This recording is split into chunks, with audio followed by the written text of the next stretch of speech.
Welcome to Teaching Artistry with Courtney J. Boddie. That's me. This is a podcast that celebrates artists and advocates for community engagement. And this is We Can't Go Back, a video series in partnership with Creative Generation meant to examine, interrogate, and confront racist policies and systems in the arts. This series amplifies leaders in the arts and culture, and they are driving radical change in communities through anti-racist and liberatory practices. Subscribe to the Teaching Artistry with Courtney J. Boddie YouTube channel and follow us on Facebook, Twitter, and Instagram. I live in Brooklyn, near Prospect Park, on the stolen lands of the Lenape and Canarsie nations. I identify as a Black, cisgendered woman who pays respects and uplifts my ancestors from across the African diaspora within the US and beyond. I also pay respect and uplift the Indigenous diaspora that are woven in my history and in my DNA through a network of solidarity and love from the Cherokee, Creek, and Uchi nations. Let's welcome our guest, Adia Tamar Whitaker. Hi, Adia. Hey. Courtney. Thank you so much for having me. Well, thank you very much for joining me. So Adia, tell us what your role in the arts and arts education is, and how do you embed anti-racism practices into your work? So I am the artistic director of a Brooklyn-based dance theater ensemble called Ashe Dance Theater Collective, which has existed for 20 years. We also have a sister company in the San Francisco, Oakland Bay area. I am an arts educator that became an arts educator in New York for community works when I was at the Ailey School, because a teaching artist didn't show up for a gig, and I was in the office as an intern, and then they told me, Adia, don't you dance, don't you teach? And then they put me in a car, took me up to the Bronx, and that's how I actually became a teaching artist in New York. I didn't realize that that's something that you could do to make a living. I just, I was always around teachers. I had amazing mentors and teachers. I'm from San Francisco, California. And so I was an explainer at the Exploratorium.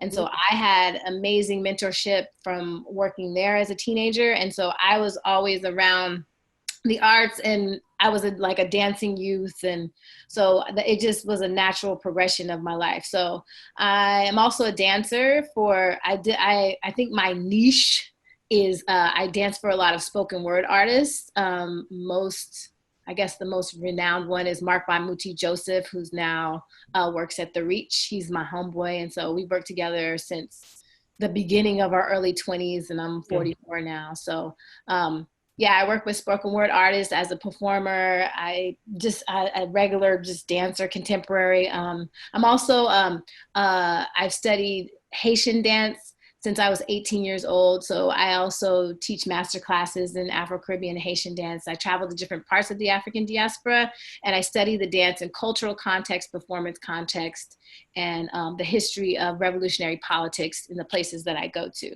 And so, I follow in the footsteps of Catherine Dunham and Pearl Primus. I just got my MFA in dance from Hollins University, where I started to take my work into the realm of scholarship as well, as opposed to it being me out here hustling in this art game, if you will.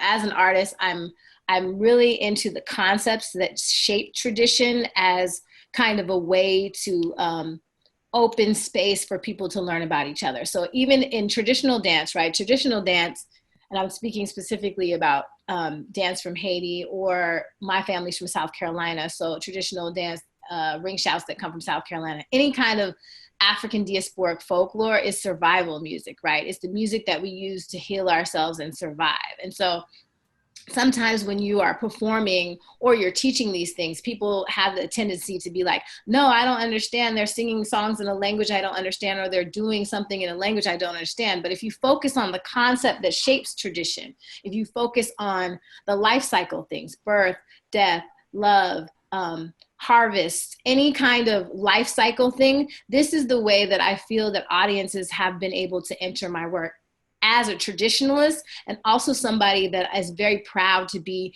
in the gray area of folklore, because the traditional way is the traditional way. It has a specific set of rules, and there's the contemporary world, and I'm kind of in between those two worlds, where I've acknowledged myself as the folklore and the story that's still being told as a person of African descent that's living and surviving in the world today, as opposed to it being like, these are the traditional dances we did then.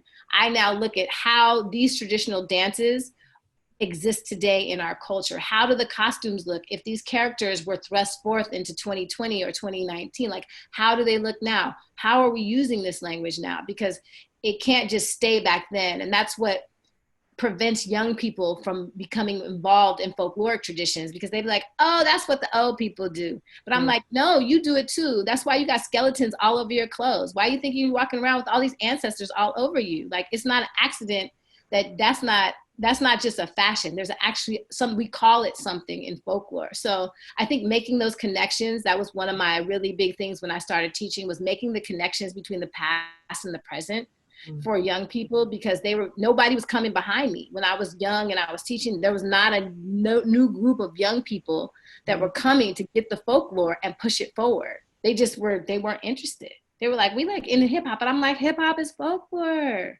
Let's go back to Africa and start at the Jolly and let me show you how. So that they're making these connections as they grow into the teachers and art makers and dance makers and scholars. So that's been a lot of my work.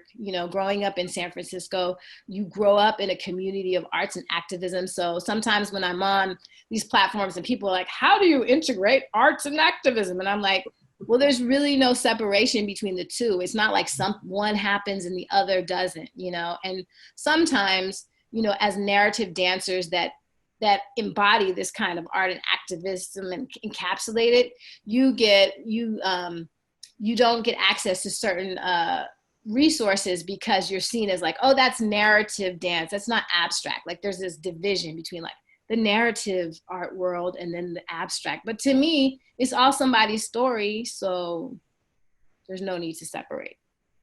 Did that answer the question? Yes, very much. As you were talking, I was thinking about Camille A. Brown. Yes. I was thinking about Step Africa. Right.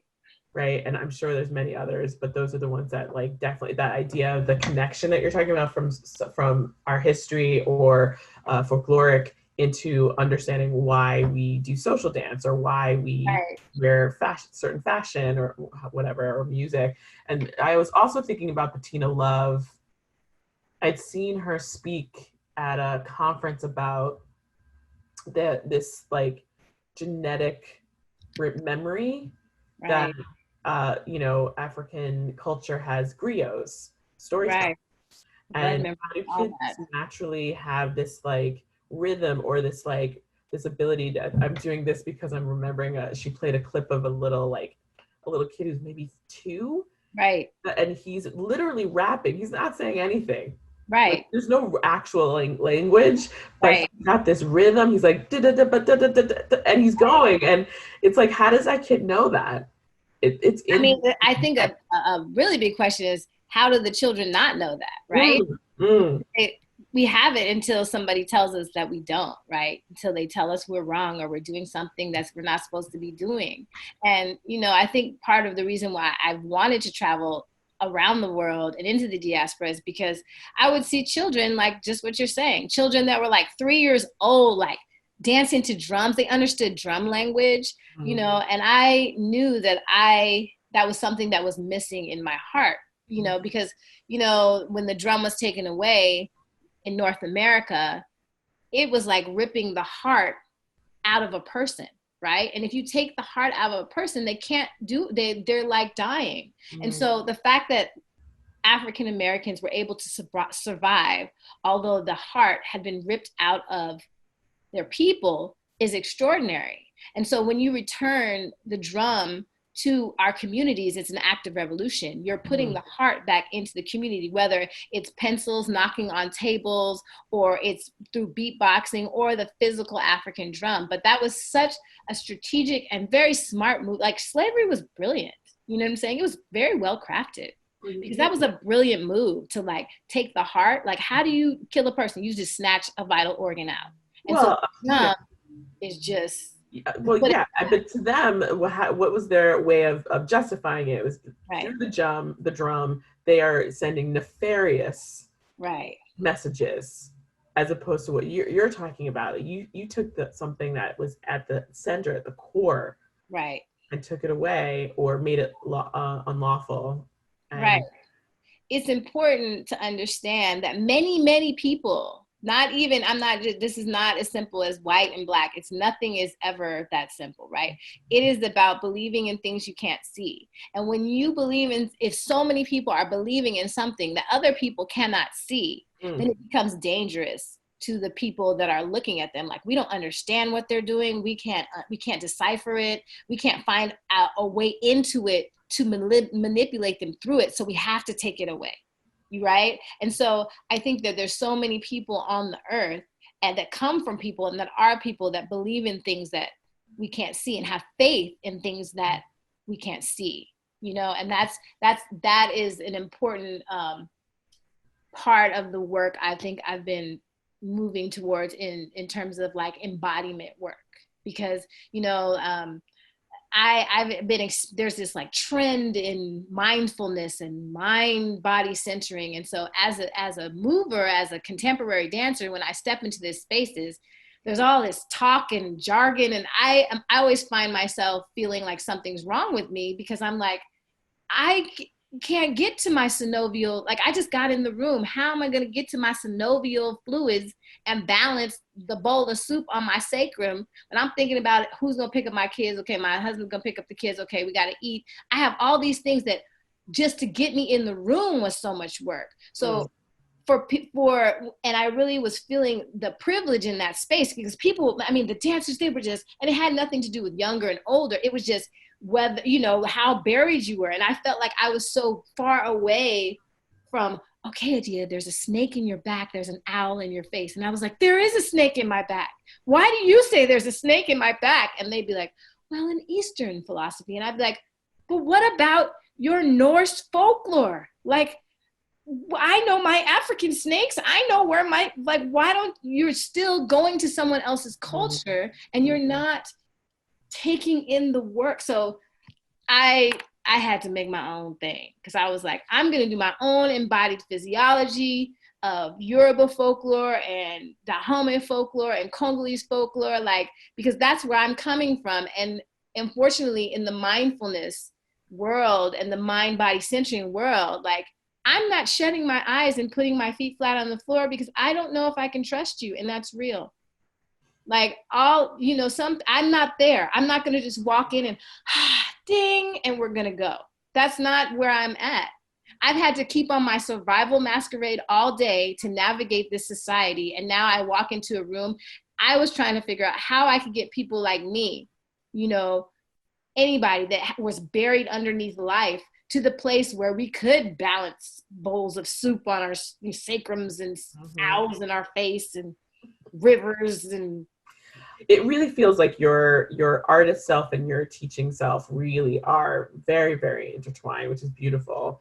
And so I have this next question, which is about artists. So how do you think that the artists, or those of us who are in the arts field, can be emboldened to forge the future of arts and arts education from a fiercely anti-racist lens? So I would say that Adrienne Maree Brown's book, Emergent Strategy, was the inspiration for me doing what I think you're asking in my way, right? I feel that, how do I say this? I feel that it's important to create situations where people, before we go into these, these professional developments or these meetings, these anti-racism meetings, people have to arrive in a space and kind of be neutralized so that they can begin to work. You see what I'm saying? Because everybody, like I was saying before, everybody is who they are. They come to a space, and then your supervisors are saying, okay, now we're going to talk about anti-racism in the classroom or in teaching artistry. And you're like, huh? Like, who are these people? Like, are they really down to work? You don't know how down everybody is. You don't know everybody's education in this area. So there's a lot of judgment that kind of happens in that moment. And so I feel like there's a step missing in our education, our trying to do this anti-racism work. And the first step, I feel, is for us to meet physically and psychologically and kind of spiritually in a space as humans before going to the work, and not just walking into a room, but like you're not going to give anything to anyone that's not giving something to you, right? So if there's a space where where everyone can receive and then give, you know, and then maybe that will open everyone up a little bit more to giving so that we can get into the work. The other thing I would say is that, you know, honesty, like it's so hard for people to be honest, you know, and it's going to take a certain level of being uncomfortable and honest for us to move forward, because otherwise we're just going to reorganize all of the systems that we're fighting up against. We're just going to create these like neoliberal reorganizations of like capitalism, patriarchy, and white supremacy, because we're all trying to, oh, I don't want to hurt your feelings. And I think in these processes that we have to know our feelings are going to be hurt. We're going to be called out, all of us, right? And we're going to be uncomfortable because, and when you labor, right? I've had the opportunity, the blessing to give birth to 2 children in my home, right? And so you pray in your laboring, it really is energetically, you got to be like, I'm going to somewhere. We hope that at the end of this labor, we're going to have this child, right? But through that labor, you have to push and scrape and scream and bark and all of these things with the hope that there's going to be this child, right? But sometimes we don't end up with this child, right? We scrape, we screw, we don't. And so we end up with a new ancestor. So whether we end up with a new ancestor or a new baby, we have to be committed to being uncomfortable, right? Not having the money that we need, right? Not having, so that we can all get to a place where everybody has what they need. So that scrape and that uncomfortable is really hard for American people. You know, it's hard for me. Like this pandemic has really I've been like, okay, it's me, right? Today is the day that I'm uncomfortable. Today is the day that's hard for me. But if I say today is the day that is hard for me, I'm uncomfortable, and I know that it is my day, I know that this is my day. It may be my week. It may be my month. But I know if I'm down to work and I'm around other people that are saying the same things and doing the work that it's going to take for all of us to become, and it's hard work, and it may not even happen in our lifetimes. But I think that, you know, where we are naturally in the world, it's beginning to happen because it has to. Like the nature is forcing us to work right now, especially. I don't know if I got off track. No, you stayed on track. You made the track, in fact. You know what I'm saying? Like, I just feel like it requires imagination. It requires us to, like, patience, us to really understand, like, that we're going to sometimes be on the bottom. Like, you might be on the bottom for a long time, you know? And really, you have to be on the bottom to figure out, like, what it is. Like, can we all, like, are we all on the bottom together? Like, we have to try things and not be afraid to try things, right? Because fear is so big, right? So many levels. I feel like I've learned a lot so far, and you know, we work together, and I'm trying to balance, what is balance? But balance that same concept that you just said about, like, okay, we want to relook at what our approaches are to working within the structure of a model. Right. And we've already got to build a new model because it's got to be remote. And do we start by watching something? Do we start by reading something? Do we start by just communing? And me, at least within our teaching artist ensemble, I feel like communing is the thing that keeps us strong. Right. But we also need education. But I feel like I have an idea that that finally like crystallized in this conversation now. Right. But then it's also about defining what is valued education, right? Because education exists everywhere, and we've put such a heavy value on academic papers, freedom papers, that these papers, you have these papers, this means you know something, right? It means you read a lot of books. It doesn't mean anything landed with you and that now you are going to be do amazing things. It means you read a lot of books. And so the valuing education that doesn't look like what it's been taught to look like, right? Because we know this. We know that, like I said, there were scholars and farmers and scientists and mathematicians that were stolen from Africa to come cultivate this land here in the United States. They weren't just people walking around not knowing things. They were scholars and phenomenal human beings that were embodied and connected to the earth, as well as scholarship. And so it's important to then, this is a time in history where we are going to have to reassess values. What is valuable?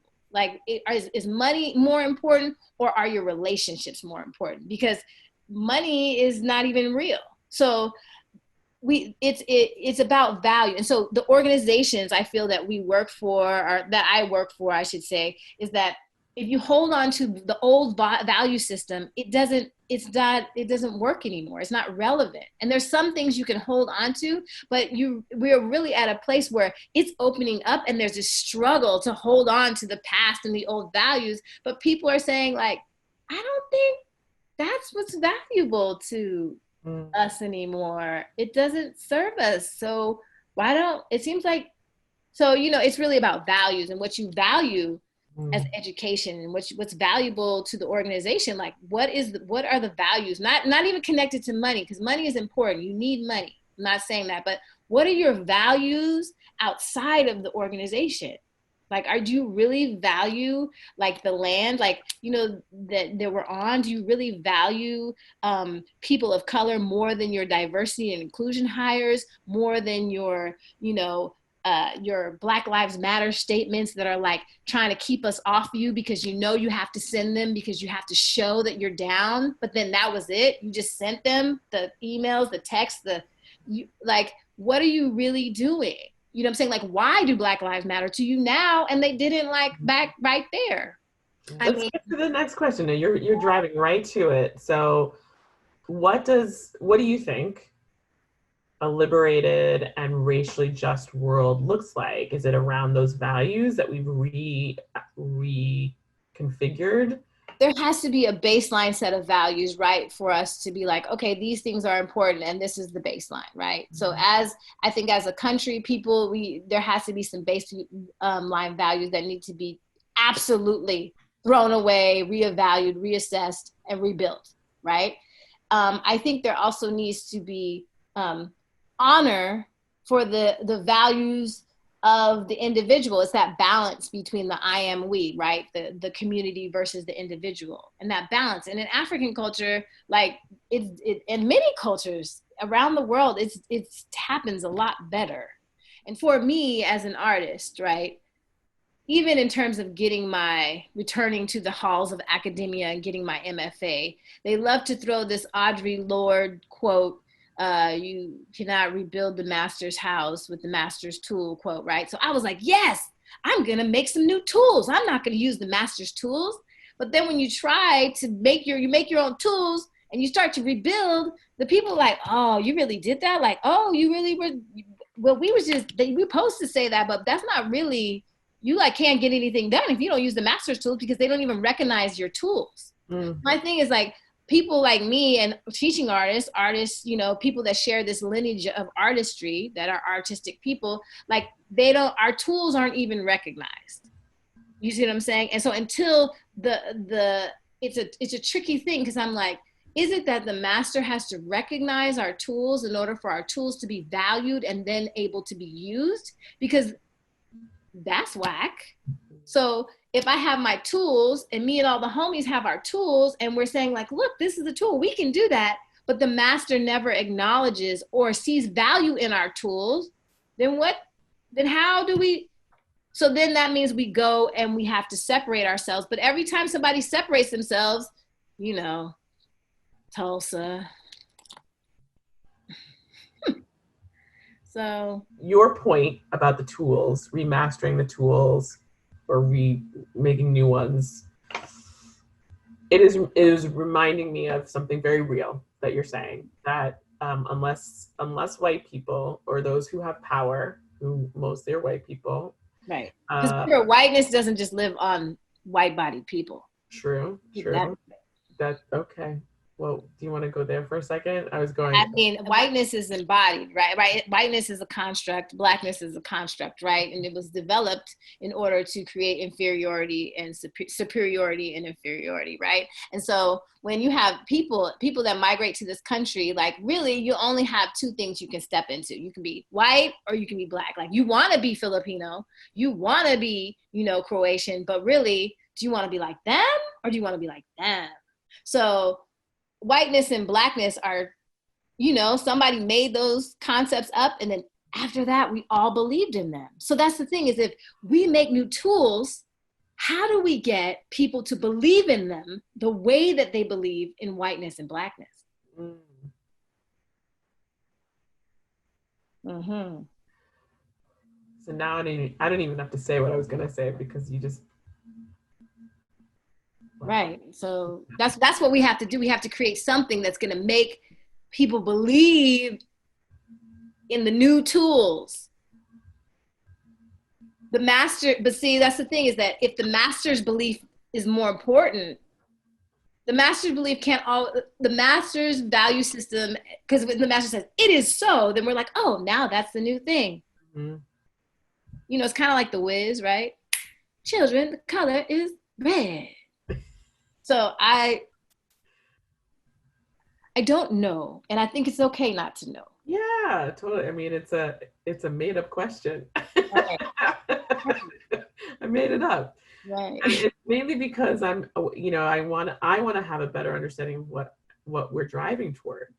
Right. I think that is something that is somewhat challenging, especially for people who are holding tight to something that is broken, right? They can't see any other way because this is the only way, right? Okay. And I loved what you said. I'm wrapping us up right now. So I loved what you said about labor, which reminded me of Valerie Kaur, who has this quote about what if this darkness is not darkness of the tomb, right, but darkness of the womb.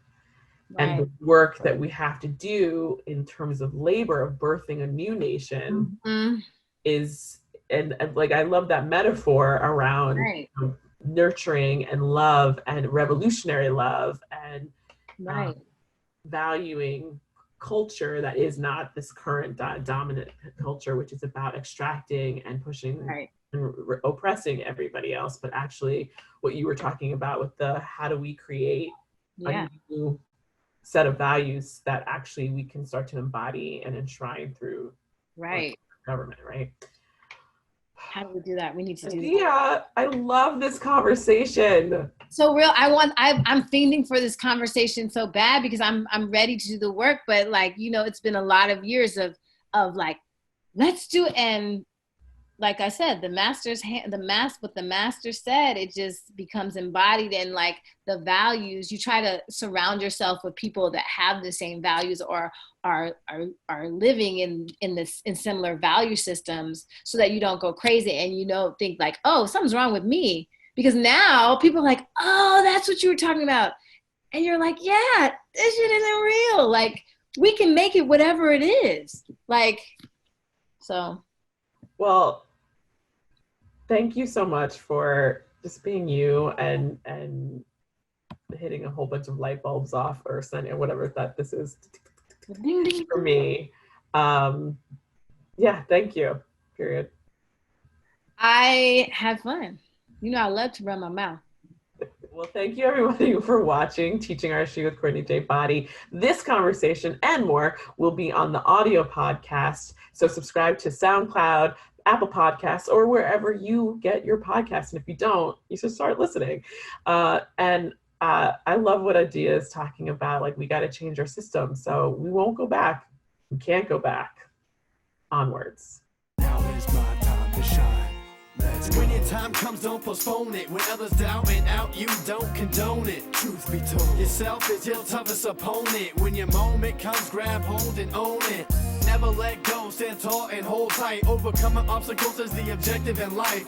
Doubters all the night, and unto them you shine bright. Cause inside your head, on goes the light. Ignite.